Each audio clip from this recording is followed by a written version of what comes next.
Hey traders, Raghee here, and in this free recap video we're going to go over another day trading example. I like giving examples from as current a trade as we can find. This is something we did this morning. We've been playing a lot of Russells, so here's one thing to think about. Sometimes a certain market just is behaving really well, it's firing off really well with the signals, and as long as it does, prioritize it. You may not have a string of these kinds of trades that go on for too long, but if you notice a particular market is cooperating with you, just keep going back to it every morning. Don't force the trade, but here we have another situation where the 9:35 early morning breach fired off, the 9:45 early morning breach fired off, and then the 10 o'clock breach fired off. Now, I just want to mention something. If you get all three of the breaches firing off, and by the time you get to 10 a.m., you really want to think about the width of the range, because for the Russell, when I get to about 12.5 to about 13 points from the high to low range, by the time that I get to 10 a.m. or the end of the clearing, my expectation is we're probably exhausted. Whatever fuel was in the tank has probably been burned through. And this actually panned out pretty darn well. You can see here the market really didn't follow through after 10 o'clock all that much. And at that point, I won't say we'd exhausted the 12.5 by a lot, but we were right there. We were right at the edge of that 12.5 point movement range. Again, the fuel, if you take a look at full to empty, yep, that's where the gauge was. So think about that as a fuel gauge. And when it's, when we've been spending so much time the first 30 minutes burning through this many points, think about the likelihood that we're going to continue further.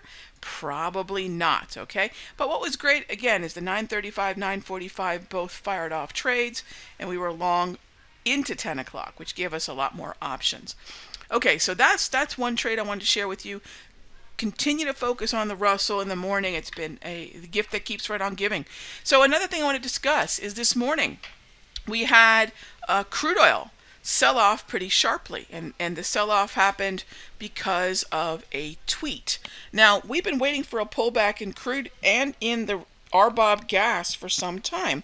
Now, if this was a messaging from OPEC, if this was a shift in messaging and a shift in policy from OPEC, this would be something more than simply the a headline psychology type event. But in this case, we had POTUS tweet. And a POTUS tweet is not necessarily something that I think is going to create a longer term trend, but instead is something we can typically fade. Now, I'm not going to arbitrarily fade a tweet. I mean, that's actually a bad idea too. POTUS can move the market.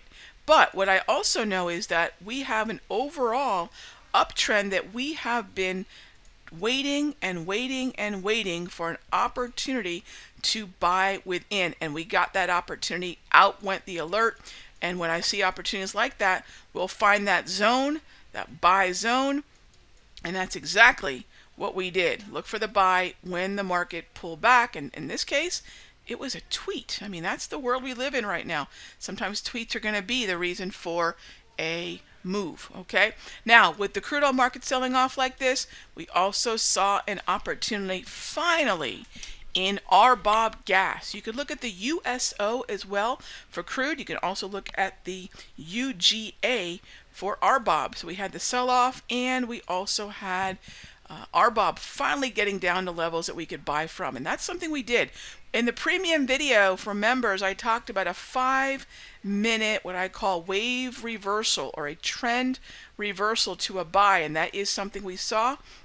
And then we actually hit the 21 EMA. Love that. Look at these simpler propulsion dots. 21 EMA also giving us an opportunity to get long. So we are long crude, again, long gas. This is not only a seasonal play on the summer driving season rally that we see between mid-February to about end of May into June. Okay, we're in the heart of that right now, but this is also the reflation trade that Jerome Powell has triggered. Like the long oil, long crude oil, long gas, and long oil stocks. That's something else we're looking at. XLE, Phillips 66, Chevron. I mean, I like these positions. I'm going to continue to play them, and that's a quick synopsis of just a handful of things that we did today in the futures room. I'll see you in the next update.